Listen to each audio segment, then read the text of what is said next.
Sumon itong apple grafted last December.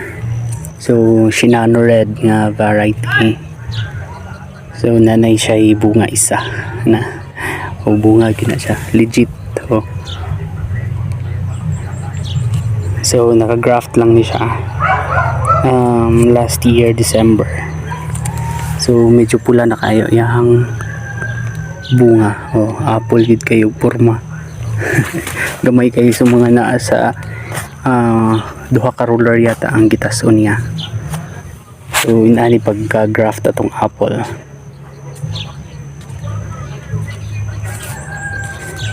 Kapo kay bunga.